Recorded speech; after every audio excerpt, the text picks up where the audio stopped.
नमस्कार फ्रेंड्स। मैं आपको 2023 में स्टॉक मार्केट का बिहेवियर और बता रहा हूँ। और 2024 में कौन से स्टॉक्स में किस सेक्टर में इन्वेस्ट करना चाहिए, इसके बारे में इस वीडियो में जानकारी दे रहा हूँ। तो 2023 में मार्केट पूरा अपने पीक पर, हाई लेवल पर है। तो इसी दौरान उसमें automobile sector, banking sector, IT sector, कुछ फार्मा सेक्टर के स्टॉक्स, इन्होंने मल्टीबैग रिटर्न दिया है। तो इस वीडियो में हम जानकारी देखने वाले हैं कि निफ्टी का लेवल क्या रहेगा, सेंसेक्स का लेवल क्या रहेगा, 2024 में क्या निफ्टी 25,000 को टच करेगा और सेंसेक्स 80,000 90,000 को टच करेगा। इसके बारे में हम बहुत सारे प्रेडिक्शन कर रहे हैं। तो 2023 में जो क्या हुआ, कौन से स्टॉक्स में, कौन से सेक्टर में कितना इन्वेस्टमेंट आया, कितना रिटर्न्स आया, कितना परसेंट ग्रो रहा और 2024 में क्या रहेगा। तो हम पहले कुछ इंडेक्स के बारे में देखते हैं।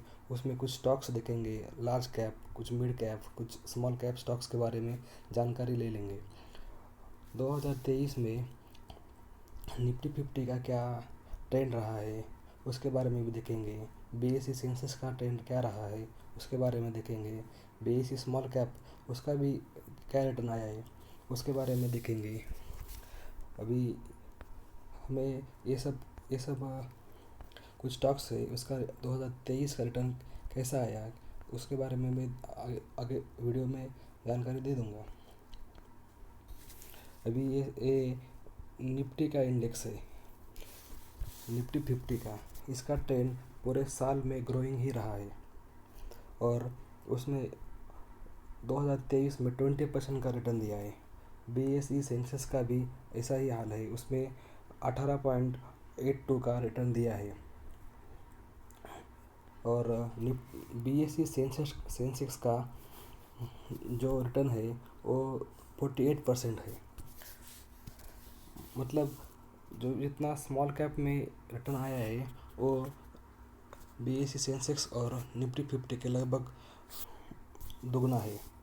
अभी हम कुछ लार्ज कैप कंपनी का रिटर्न देखेंगे। लार्ज कैप कंपनी मतलब जिसका मार्केट कैपिटल 1 लाख करोड़ से ज़्यादा है। पहले हम इन्फोसिस का देखते हैं। इन्फोसिस में 2023 में 3% का स्टॉक्स में ग्रोथ मिला है। रिलायंस इंडस्ट्रीज़ में 2.54% का ग्रोथ मिला है ईयर ऑन ईयर में। और एचडीएफसी बैंक, जिसका रिटर्न हमें लगभग 5.5% तक दिखा है। टाटा कंज्यूमेबल प्रोडक्ट है, उसका स्टॉक्स का प्राइस 1031 है और उसका स्टॉक्स का परसेंटेज ग्रोथ है वो 32% 19 है। तो हमें अभी ये इस साल शुरू होने से पहले टाटा कंज्यूमर प्रोडक्ट्स का शेयर लार्ज कैप नहीं था। इस साल ख़त्म होने तक उसका स्टॉक प्राइस बढ़कर ये लार्ज कैप में जमा हुआ। तो ये एक बिग मिड कैप ऐसे बोल सकते हैं हम इसको। महिंद्रा एंड महिंद्रा का इसका भी ऐसा ही है। टाइटन कंपनी लिमिटेड, उसका स्टॉक्स में 43.26% का ग्रोथ आया है।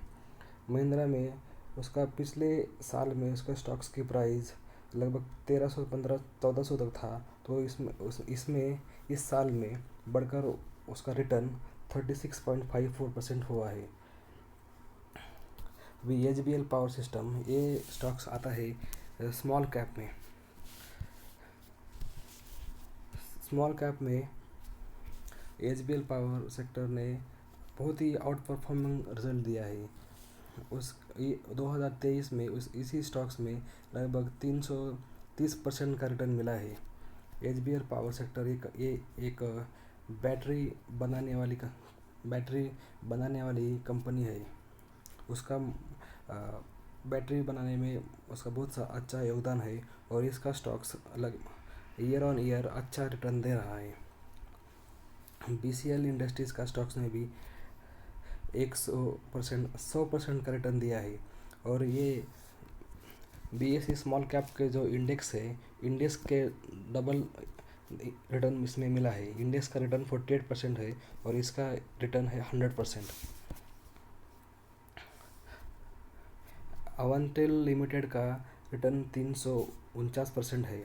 इसके ये भी एक स्मॉल कैप कंपनी है और इस इंडेक्स के हिसाब मुकाबले में इसको कैलकुलेट किया तो इसका लगभग 700% रिटर्न ज़्यादा है, मतलब 7 टाइम्स रिटर्न ग्रेटर है। उसके बाद आगे का स्टॉक्स है ग्लोबल एजुकेशन। ग्लोबल एजुकेशन में 54% का ग्रोथ हमें दिखाई दिया है। आगे में सैक्सॉफ्ट लिमिटेड एक कंपनी है, उसका भी 100 से ज़्यादा रिटर्न आया है। तो हमें 2024 में कहाँ पे इन्वेस्ट करना है, ये बहुत इम्पोर्टेंट है। 2024 में इन्वेस्ट करते समय आपको पेनी स्टॉक्स और जो अंडर वैल्यूड स्टॉक्स है उनके ऊपर ज़्यादा फोकस करना चाहिए। जो पेनी स्टॉक्स का मतलब क्या होता है, जिसका वैल्यू 10 रुपये से कम है उसको पेनी स्टॉक्स बोलते हैं। तो और जिसका मार्केट कैप, जो कंपनी का मार्केट कैप कम है और उसको स्मॉल कैप कहा जाता है। और जो भी मिड कैप स्मॉल कैप कंपनियाँ है जिसका पेनी स्टॉक्स, जिसका शेयर की प्राइस 10 रुपये से कम है, उनका बढ़ने का चांस, ग्रो होने का चांस ज़्यादा रहता है। ऐसा नहीं कि ऐसा ये कुछ थंब रूल नहीं है, लेकिन थंब रूल नहीं है, बिल्कुल ही नहीं, लेकिन उसका जो उसके स्टॉक्स के पैरामीटर है उसको देखना बहुत ज़रूरी है। तो इसीलिए आप कोई भी इन्वेस्टर को पहले स्टॉक्स के बारे में सर्च करना चाहिए, उसके बारे में पूरी जानकारी लेना चाहिए। उसका आपको अंडर वैल्यूड स्टॉक्स के बारे में सर्च करना चाहिए। और इन्वेस्टर का विजन एक शॉर्ट टर्म पे नहीं बल्कि लॉन्ग टर्म पर रहना चाहिए। उसको 5 या 10 साल तक इन्वेस्टमेंट के ऊपर फोकस करना चाहिए और उसका खुद का रिसर्च होना चाहिए।